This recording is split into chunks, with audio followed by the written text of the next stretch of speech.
9 languages, 5 continents, 1 tiny accordion. Meet the original global superstar. I'm Top 10 Go here, and today we dive into Connie Francis, first woman to top the Billboard Hot 100, the warrior who turned tragedy into hotel security reform, and the legend whose pretty little baby just shocked Gen Z. From Newark street fairs to Vegas's $250K a week paychecks, her story will rewrite how you see fame. Stick around, because the twist that sparked a global safety overhaul is coming up in seconds. Early life foundations. Picture a toddler barely past her first steps, squeezing an accordion almost her own size, already stealing the spotlight at a New Jersey amusement park. I can almost see little Conchetta Rosa Maria Franconero. Later, Connie Francis, beaming as the crowd gasps. Who is this tiny prodigy? That early spark wasn't family folklore? Billboard later called her the most precocious pipeline of talent Newark ever produced. Growing up amid Italian and Jewish neighbors, she mastered Yiddish before most kids memorized the alphabet, a linguistic flex that would one day stun global charts. Yet she remained the athletically declined honor roll girl who still typed faster than anyone in New Jersey state champion at 15. How does a shy salutatorian morph into a future record-breaking icon? Keep listening, because the pivotal name change that rewired her destiny was just one daring TV moment away. Breakout hit Who's Sorry Now? What happens when 9 flop singles lead a label to schedule your farewell session? Connie's answer turned a dusty 1923 standard into a shockwave. I still get chills imagining her skeptical glance at her father. You really want this corny tune, but Dick Clark spun Who's Sorry Now on American Bandstand. And boom, 22 weeks on the Hot 100, peaking at number 4. Teenagers mailed MGM Records so many letters, the post office assigned a separate bin talk about social proof. Music historian Joel Whitburn notes it saved MGM's entire pop division. Personally, I'm floored by the resilience 9 strikes, still swinging. But what happened next will surprise you. She didn't just ride that wave, she weaponized it for total market domination. Multilingual market domination. Imagine topping charts on 5 continents, while recording in 9 languages before Spotify playlists were a thing. Connie's 1959 album Sing's Italian Favorites clung to the charts for 81 weeks. German fans crowned her Königin der Schlager, and Japanese teens sang along phonetically to Vacation. Forbes later called her catalog a masterclass in pre-internet globalization. I love that she treated borders like mere suggestions, proving music passports don't need visas. By 1960, she was simultaneously the best-selling woman in the U.S., UK, Germany, Japan, Italy, and Australia, an algorithm-defying feat even today. But cross-cultural glory isn't a shield. The 1960s would test her with seismic career whiplash you won't believe. Career setbacks and comebacks. Think you've seen a roller coaster between the British invasion, MGM contract disputes, and headline-snatching tragedies? Connie's trajectory zigzagged harder than a Wall Street chart. After 1963, airplay dimmed. Yet by 1968, she stormed back with Connie and Clyde, and critics from Variety hailed her unstoppable reinvention. I admire her grit when vocal cord surgery robbed her range. She relearned technique like a rookie. Then the 1974 motel assault shattered her world 7 silent years.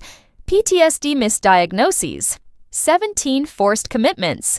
But she sued Howard Johnson's for $2.5 million, forcing nationwide hotel security reforms.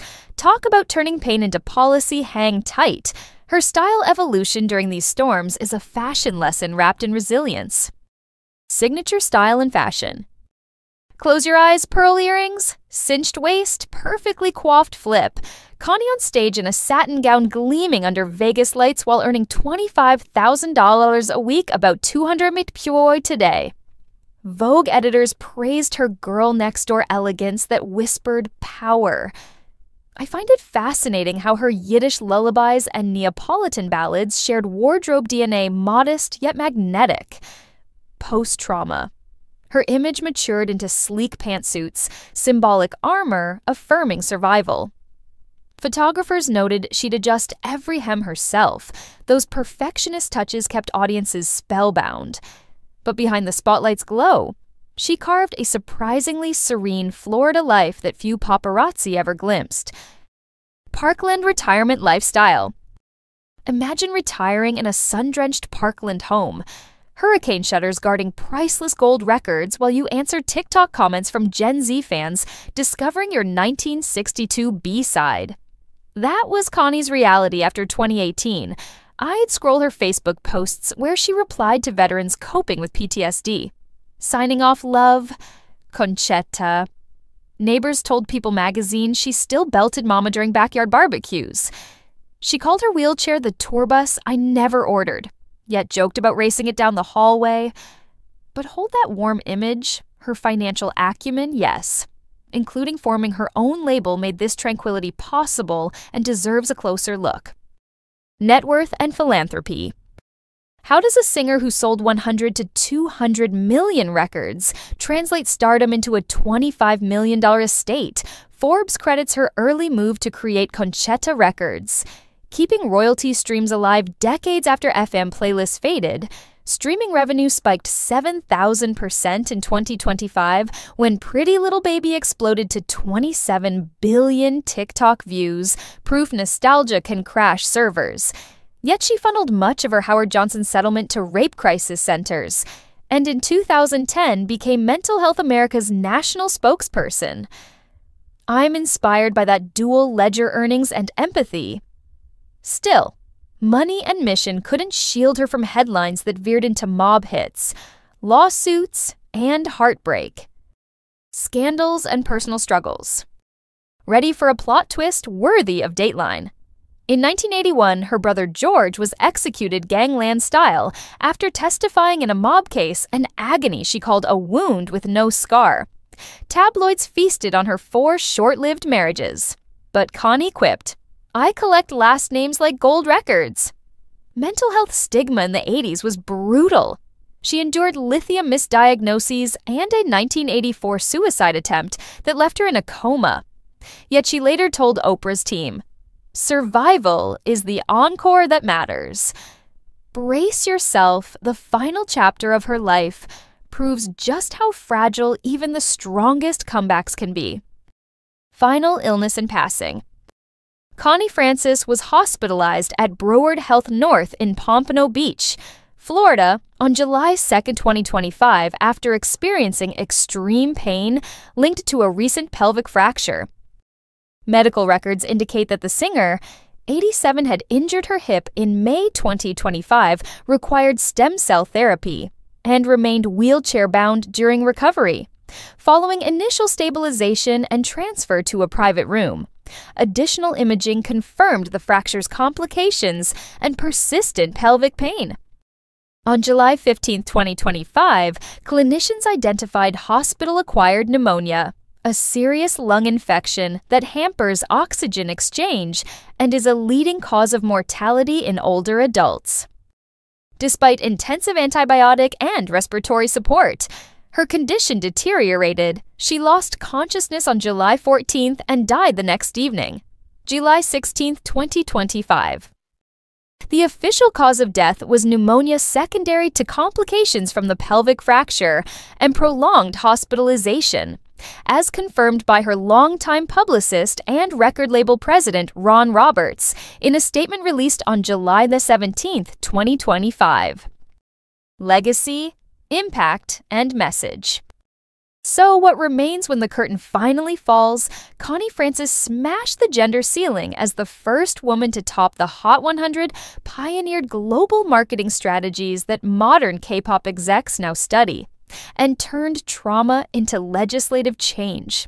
I'm struck by her viral rebirth proof. An honest melody can time travel straight into a 14-year-old's For You page. Mental health advocates cite her courtroom victory as a catalyst for victims' rights. Music scholars call her language versatility the pre-internet blueprint for Beyoncé's world tours. Her story reminds us survival itself is a chart topper and invites us to ask what personal anthem will we leave ringing in tomorrow's ears.